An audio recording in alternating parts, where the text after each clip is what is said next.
Hello दोस्तों, कैसे हो आप सभी लोग। आज हम स्टॉक मार्केट और म्यूचुअल फंड में दोनों में डिफरेंस बताना है। किस तरह से कौन से में ज़्यादा फायदा है, कौन से में ज़्यादा नुकसान है, किस तरह से आप म्यूचुअल फंड या स्टॉक मार्केट मतलब शेयर्स में किस तरह से निवेश कर सकते हो और किस कौन कौन सा डिफरेंस है, वो आपके लिए बहुत इम्पोर्टेंट है जानने के लिए। क्योंकि जब तक ये चीज़ आप जानोगे नहीं तब तक आपको लॉसेस होते रहेंगे और अपना कैपिटल का कुछ पैसा ही बना पाओगे। तो आपको जब पैसा बनाना है तो आप कुछ मेहनत करना होगा और कुछ सीखना होगा और आगे बढ़ना होगा। चलिए हम अब म्यूचुअल फंड और शेयर्स में स्टॉक मार्केट में क्या डिफरेंस है वहाँ पर चलते हैं। चलिए ठीक है।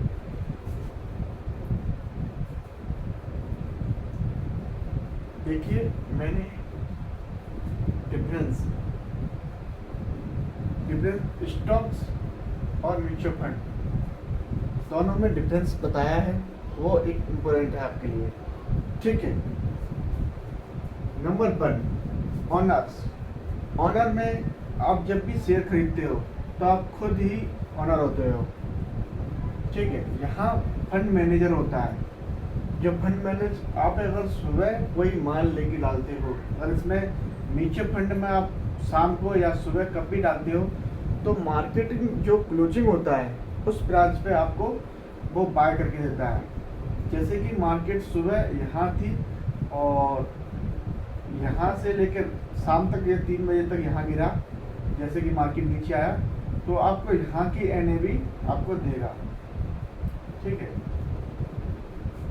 तो आपको ये शाम का देगा, जो सुबह का था वो नहीं देगा। स्टॉक में जो प्राइस आपके पास चल रहा होगा, करंट प्राइस, स्टॉक में जो करंट प्राइस चल रहा हो वहीं पर आपको वो माल मिलेगा। ऐसे कोई स्टॉक की 500 रुपये प्राइस है, आप उसे उसी समय बाय करोगे 9:15 से लेके 3:30 तक। तो आप उनमें कभी भी इस टाइम में आप बाय करोगे तो आप उसी टाइम पर जो प्राइस चल रहा हो वही आपको वैल्यू देनी होगी, ना कि अभी यहाँ पर आपने यहाँ मार्केट चल रहा था और यहाँ से अब चला गया मार्केट तो आपको NAV यहाँ की देगी। तो NAV आपको यहाँ का मिलेगा तो आपको महंगा मिलेगा। ठीक है। और जैसे कि आपने यहाँ पर प्राइस को बढ़ा दिया ऊपर, तो दूसरे दिन आप निकालना चाहते हो, आपको प्रॉफिट हो रहा है, तो वो शाम को यहाँ तक क्लोजिंग दिया इसके नीचे तो आपने सेल कर दिया, उसे दूसरे दिन रिडीम किया। तो रिडीम करने के बाद जो NAV तुम्हें यहाँ तक लॉस नीचे की मिली वो लॉस की NAV मिलेगी आपको। ठीक है। लॉस की NAV वहाँ पर आपको प्रॉफिट नहीं हो पाएगा। तो स्टॉक में जो करंट प्राइस होती है वहीं पर आप बाय कर सकते हो और फंड मैनेजर ये शाम को आपको डिक्लेयर करता है और ये वो इसमें मोमेंटम नहीं होता है। ठीक है। फर्स्ट में आप समझ गए होंगे ऑनरशिप ये होता है। ठीक है। Buying selling activity, self buying selling activity करना पड़ता है, सेल्फ ही बाय करना पड़ता है। ऑल टाइम मार्केट का जो टाइम होता है उस टाइम में आप कभी भी बाय कर सकते हो, कभी भी सेल कर सकते हो, कितनी बार भी बाय कर सकते हो, कितनी बार भी सेल कर सकते हो। और इसमें अनलिमिटेड फीचर्स होते हैं, ऐसे इंट्राडे है और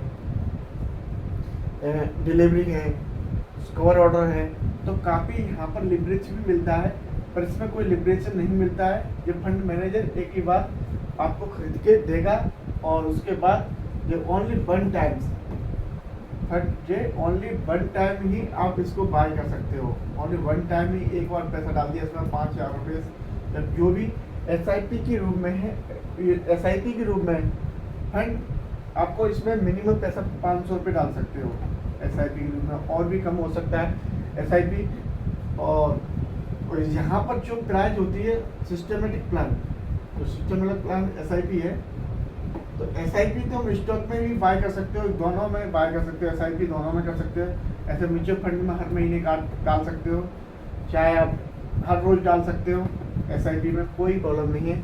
यहाँ पर भी आप एक स्टॉक आज बाय कर सकते हो, 2 घंटे बाद दूसरा स्टॉक करते हो, 3 घंटे बाद दूसरा, हर सेकंड पर आप बाय कर सकते हो स्टॉक को भी और इसको भी। SIP तो कभी भी कितना भी पैसा डाल सकते हो, उसमें कोई प्रॉब्लम नहीं है, दोनों में SIP कर सकते हो। पर यहाँ पर जो अमाउंट होता है, जो शेयर की प्राइस होती है वो आपको पे करना होता है डिलीवरी के लिए, CNC या डिलीवरी।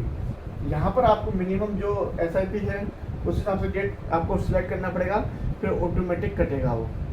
ठीक है, इसमें आप बाइंग सेलिंग नहीं कर सकते हो, ओनली एक बार बाइंग यहाँ पर कभी भी कर सकते हो आप। ठीक है, सिस्टमेटिक प्लान हो गया।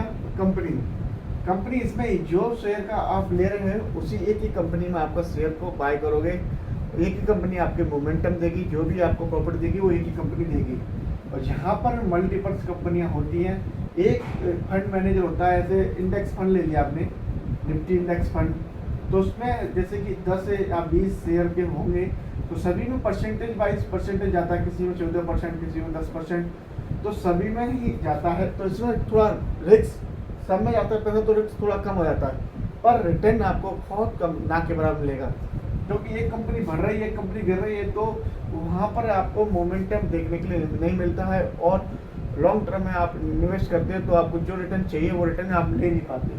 ठीक है, यहाँ पर स्टॉक में आपको चाल मिल जाएगी, तो यहाँ से आप एक बड़ा मूवमेंट लेके और एग्जिट करके दूसरे स्टॉक में बाय के सेल कर सकते हो, जो कि आपको अनलिमिटेड फायदा दे सकता है। ठीक है, रिस्क इसमें हाई रिस्क है, इसमें लो रिस्क है, क्योंकि इसमें वॉलेटिलिटी होती नहीं है, दिखता भी नहीं है। इसमें तुरंत 1 सेकंड बाद देख सकते हो, 1 2 3 कौन से भी सेकंड पे देख सकते हो क्या आपका पोर्टफोलियो में क्या दिखा रहा है, घाटा दिखा रहा है या प्रॉफिट दिखा रहा है या कोई अन्य कोई समस्या है, वो आप आसानी से देख सकते हो क्या आपका ट्रेड कर रहे हो। ठीक है, प्रॉफिट इसमें हाई प्रॉफिट होता है, इसमें हाई प्रॉफिट, इसमें लो प्रॉफिट। ठीक है, तो इसमें जो प्रॉफिट होता है इसके लिए आपको एक्यूरेसी और नॉलेज देना पड़ता है काफ़ी, तब आप इसमें हाई एक्यूरेसी ले सकते हो। और इसमें कोई आपको रिस्क नहीं है, तो कम भी प्रॉफिट है, कोई मतलब का नहीं ज़्यादा स्टॉक म्यूचुअल फंड में लेने की, क्योंकि स्टॉक म्यूचुअल फंड वाले लोग भी सारे लोग कहाँ पर लगाते हैं, स्टॉक मार्केट में लगाते हैं। तो क्यों ना आप डायरेक्ट स्टॉक मार्केट में बाय क्यों नहीं करते, बाय करो और सीखो। आप यहाँ पर 500 रुपये डाल रहे हो, मान चलो म्यूचुअल फंड, तो इसमें भी एक स्टॉक डाल दो 500 रुपये। कोई ऐसे स्टॉक भी है कि 1 रुपये का भी स्टॉक है, 2 रुपये का भी स्टॉक है, 5 रुपये का स्टॉक है, पर मैं ये नहीं कह रहा था आप 1-2 रुपये वाले स्टॉक में बल्ले के डाल दीजिए। अगर 1-2 रुपये का स्टॉक आपको मिल रहा है, अगर उसका चार्ट बन चुका है, तो आप उसमें भी माल ले सकते हो। ठीक है, घाटा इसमें भी है, इसमें भी है। तो ये पूरा जो म्यूचुअल फंड पूरा आकर्षित किस पे है, मार्केट पे, शेयर मार्केट पे। तो आप यहाँ पर लगाइए, तो इसका क्यों आपको ड्रामा करना का है, कोई मतलब नहीं है म्यूचुअल फंड में जो पैसा लगाने वाले। जैसे कि आपने यहाँ पर आपने पैसा डाल दिया म्यूचुअल फंड में, तो जब तक आप एग्जिट नहीं करोगे तब तक ये फंड मैनेजर आपको बेचेगा ही नहीं आपका माल को, चाहे कितना भी लॉसेस दे दे, वो फंड मैनेजर आपका बेचेगा ही नहीं। अपने मन से वो अपना पैसा, आपका पैसा काटेगा नहीं। और स्टॉक में आप जैसे ही आप उन्होंने आपको लगता है कि ये शेयर और गिरने वाला है, तो आप माल को एग्जिट कर दोगे, फिर तो दोबारा से एंट्री करने की पोजीशन बनाओगे।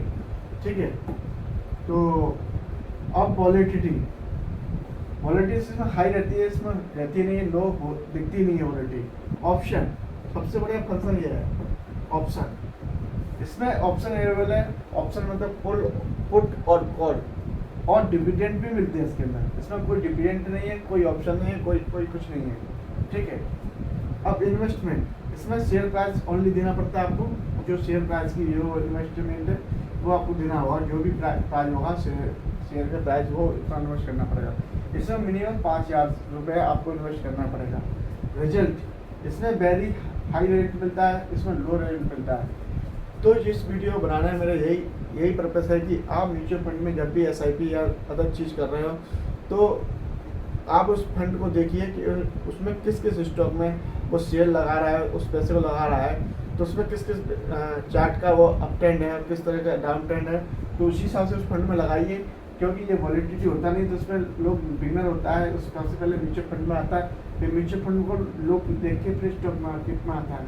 क्योंकि ये सारा पैसा किसी में आता है, स्टॉक मार्केट में आता है, ना कि म्यूचुअल फंड कोई अलग से भी कंपनियां हैं या कोई फंड मैनेजर या कोई अलग से कुछ नहीं है। बस आपका जो पैसा लग रहा है उसका एग्जिट निकालना और जोड़ना, उनको कुछ बेनिफिट होता है उल्टा। और इसमें भी आप ऐसे शेयर म्यूचुअल फंड में यही दिक्कत है कि आप दिन में ऐसे मार्केट में मोमेंटम आया अप ट्रेंड का, और वहाँ पर आपने सेल करना चाहा तो सेल नहीं कर सकते म्यूचुअल फंड को, और शाम के लो पे ही आपको एग्जिट करके देगा। तो आपकी ये बिग अपॉर्चुनिटी मिस हो जाती है। मिस होने के कारण आपका लॉसेस ही अनलिमिटेड होता है। बस यहाँ पर आप देख सकते हो, तो यहाँ पर एग्जिट कर सकते हो स्टॉक में, और जो आपको बेनिफिट होगा। तो आशा करता हूँ आपको मेरे ये वीडियो बनाने का आपको जो समझ में आया होगा। तो प्लीज़ मेरे चैनल पर पहली बार आए हो तो प्लीज़ सब्सक्राइब और शेयर करना ना भूल लीजिए। और मैं आपको स्टेप बाय स्टेप आपको मार्केट के बारे में नॉलेज देता रहूँगा, जो कि आपके लिए बहुत महत्वपूर्ण होगी। जब मेरे चैनल पर पहली बार आए हो तो प्लीज़ सब्सक्राइब और शेयर करना ना भूल लीजिए। और अपने फ्रेंड्स को, बिल्कुल बिगिनर हो वो भी ये वीडियो देख सकता है, स्टूडेंट भी देख सकता है, कोई भी अन्य पर्सन भी आसानी से देखे और सीखे और समझे। टाइम देने में कुछ नहीं जा रहा, टाइम देने के बाद कुछ समय के बाद भी आपको कुछ धीरे धीरे समझ में लगेगा। जब तक आप टाइम नहीं दोगे, क्योंकि एजुकेशन में आप LKG से लेकर 12वीं तक पढ़ता है, फिर ग्रेजुएशन करता है, तो काफ़ी समय लगता है। कोई भी डिग्री लीजिए आप, 4 से 5 साल की डिग्री होती है, तो यहाँ पर भी आप 6 मंथ और 1 ईयर आराम से दीजिए और सीखिए। उसमें आपको कोई आपत्ति नहीं है। एक एक पॉइंट भी सीखोगे तो आपके लिए एक इम्पोर्टेंट पार्ट होगा। और जो जिस व्यक्ति को नॉलेज है उसी व्यक्ति को आप फॉलो कीजिए, क्योंकि अनलिमिटेड लोगों को फॉलो करोगे तो आपको गलत जानकारी मिलने के कारण आपका लॉसेस ही होगा। तो गलत जानकारी भी लेना भी सबसे ज़्यादा बड़ा बिग लॉसेस वही है। आपको सही जानकारी को देने वाला है तो आप उसको फॉलो कीजिए और उसको पूछिए कि क्या क्या आपको आता है। कहीं बेसिक जानकारी को लेके सारे लोग उसी को बता रहे हैं, उससे पैसा नहीं बनने वाला है। तो प्लीज़ मेरे चैनल को सब्सक्राइब शेयर करना ना भूलिए। जय हिंद, जय भारत।